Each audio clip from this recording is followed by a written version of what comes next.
आइए हम आपसे आप राजवाला धैर्य जो प्राथमिक शिक्षक और काफ़ी क्वालिफाइड हैं, नेट भी क्वालिफाइड हैं, शिक्षा जगत में प्राथमिक विद्यालय जब जानी मानी हस्ती हैं, आइए राजवाला धैर्य से भेंट करते हैं। मैम क्या नाम है आपका? मेरा नाम राजवाला धैर्य है जी। और मैं धैर्य नाम से साहित्य रचना करती हूँ और विशेष तौर से बाल साहित्य जो है लिख रही हूँ। अच्छा, बच्चों के लिए मेरे जो लेखनी है बच्चों के लिए अधिकतर। कितने सालों से आपने ये अपना लेखन का कार्य शुरू करा है? ये सर 2013 से मैं विधिवत लिखती तो खैर बचपन में भी थी, लेकिन 2013 से मेरी लेखनी अनवरत जो है बच्चों के लिए। तो आपको प्रेरणा कहाँ से मिली? के लिए चल रहा है। कहाँ से आपने इसकी प्रेरणा ली कि आपने लिखना शुरू करा? सर ये जो केदारनाथ प्रलय जब आई थी तो उस समय टीवी में समाचार पत्रों में पूरी जो त्रासदी वो दिखाई जा रही थी, तो उस त्रासदी को मैं जो टीवी में देखती थी, समाचार पत्रों में पढ़ती थी, उसे एक कविता के रूप में मैंने पूरा लिख दिया। वो उस समय मैं रबर पेंसिल से ही लिखती रहती थी और एक बार ऐसा हुआ कि मैं कहीं घूमने गई थी तो मेरे बड़े बेटे ने वो जो सारा मेरा मैटर था घर पे मेरे टाइपराइटर और प्रिंटर सब था, वो उसने उसको प्रिंट कर दिया और मुझे जो है मदर्स डे पे वो गिफ्ट किया उसने। आप ही का लिखा हुआ? आप ही को गिफ्ट करा? हमारा लिखा हुआ। तो कुछ याद है आपके लिए वहाँ की कुछ लाइनें वहाँ से जो आपने पहली लाइन लिखी थी?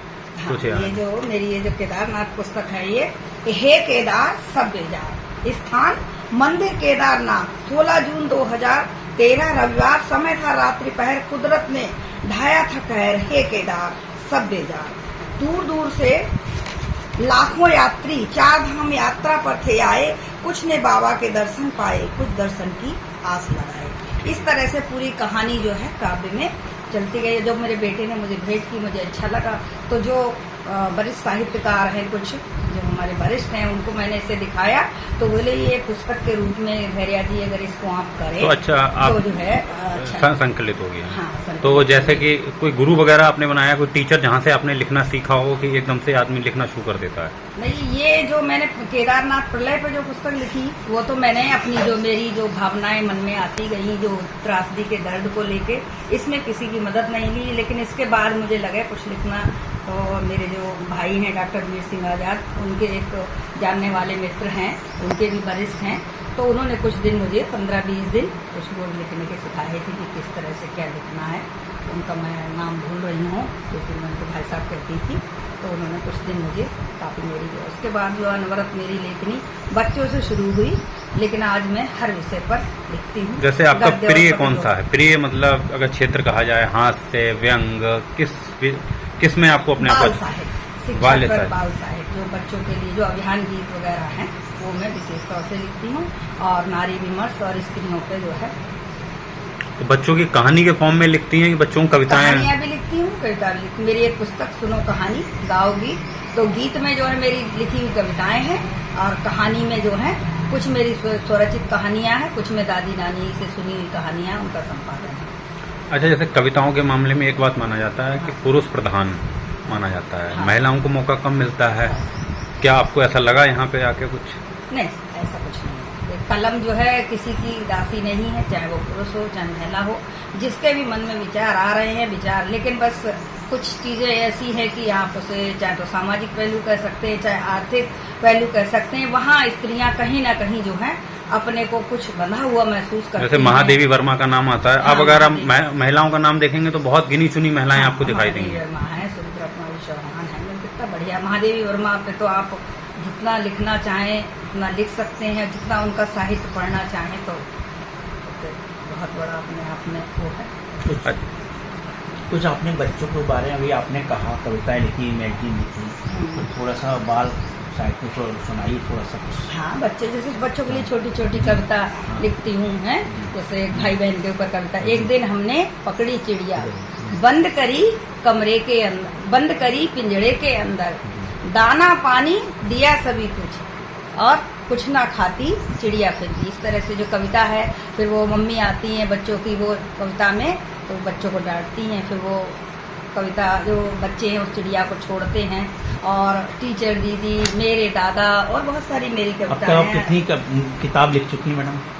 अब तक मेरी बच्चों के लिए जो किताब आई है प्रकृति की गाथा है, और सुनो कहानी, गाओ गीत, हे केदार सब बेजार, मीठे तीखे पद, और इसके साथ ही मेरी जो है एक बच्चों के लिए पत्रिका त्रैमासिक प्रकाशित होती है जनवरी 2015 क्या नाम है से। उस पत्रिका का? विशिष्ट बचपन का। विशिष्ट हाँ बचपन। सर, जो कि इसमें सामान्य और जो है दिव्यांग बच्चे दोनों से संबंधित हम लेख लेते हैं, उनकी चुनौतियों को लेते हैं और कलम के माध्यम से उनकी जो है चुनौतियों का, उनकी समस्याओं का समाधान करने का प्रयास करते हैं, अभिभावकों को जागरूक करने का प्रयास करते हैं। इस कविताओं की एडिटिंग कौन करता है? आप करती है? किसी से कराती हैं? ये जो है हमारी इसकी जो कार्यकारी संपादक हैं बीना आजाद जी हैं और इसकी प्रधान संपादक मैं हूँ और बड़े बाजार में यूनाइटेड प्रिंटर्स की यहाँ ये कविता। तो आपने कोई मतलब कोई संगठन भी बना रखा है अपने कवियों का, जिसके थ्रू आप लोगों को नए मंच मिलता है, जिसमें कविता नए कवि जुड़ते हैं, या आपका कोई कार्यक्रम होता है? हमारा ये विशेष बचपन नाम से ही जो है एक पत्रिका के ही कार्यक्रम होते हैं, तो इसमें साल में कम से कम मैं 10 से 12 कार्यक्रम जो है अपने स्वयं के बजट पे करती हूँ।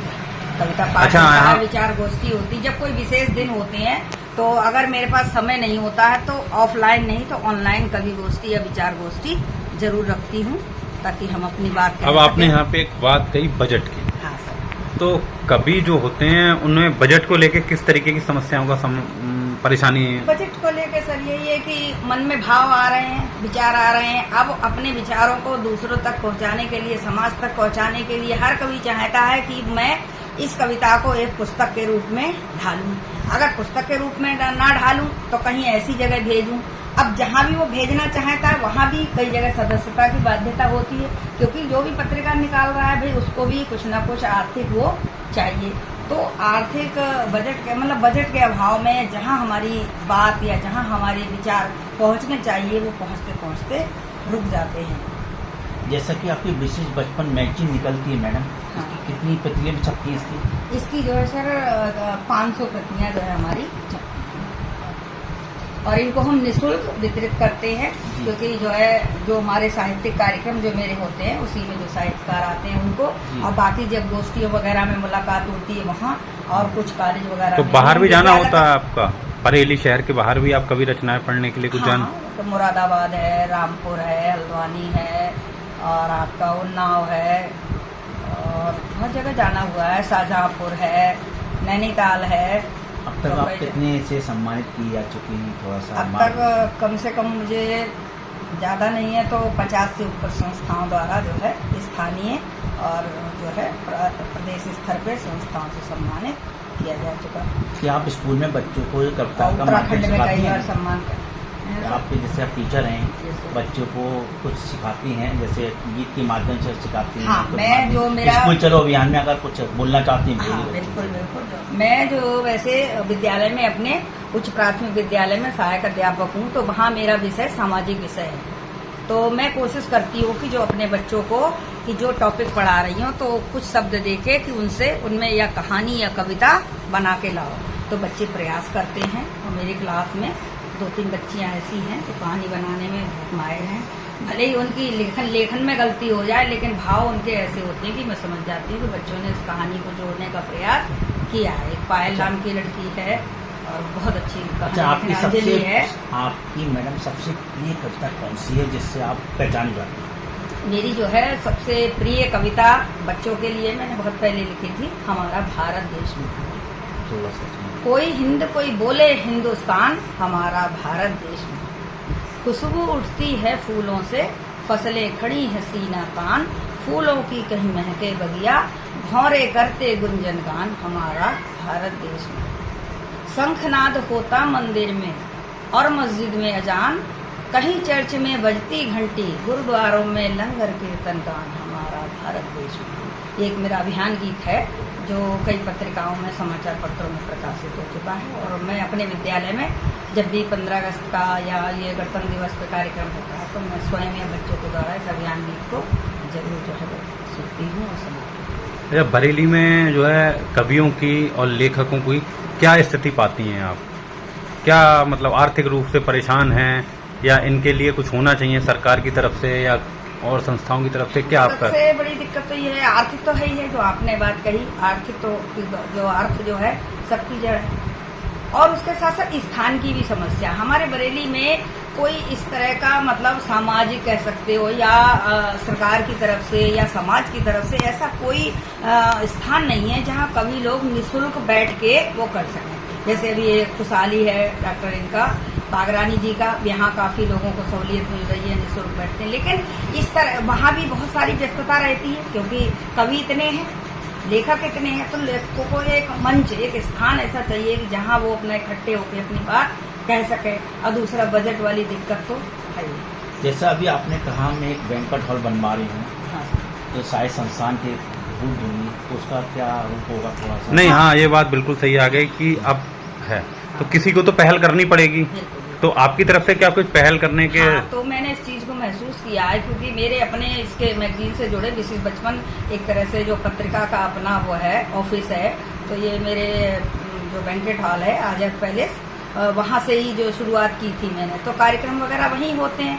लेकिन चूंकि वहाँ भी थोड़ी दिक्कत होती है क्योंकि मेरे पिताजी का है, तो मैं अब सोच रही हूँ कि एक जो है मेरा भी जहाँ आवास बन रहा है साइड में अगर व्यवसाय का रूप उसको दिया जाए, तो वहाँ मुझे एक छोटा सा हॉल धैर्य साहित्य भवन के नाम से मेरा प्रयास है, मैं उसको करूँ कि जिसमें साहित्यकार लोग आके बैठ के अपनी रचनाएं पढ़ाएं, अपने विचारों को समाज तक पहुँचाएं, और कोशिश रहेगी कि उसका कोई पहला शुल्क हुआ नहीं। संस्थान। हाँ, अभी शुरुआत है, जो समय उसमें लगेगा।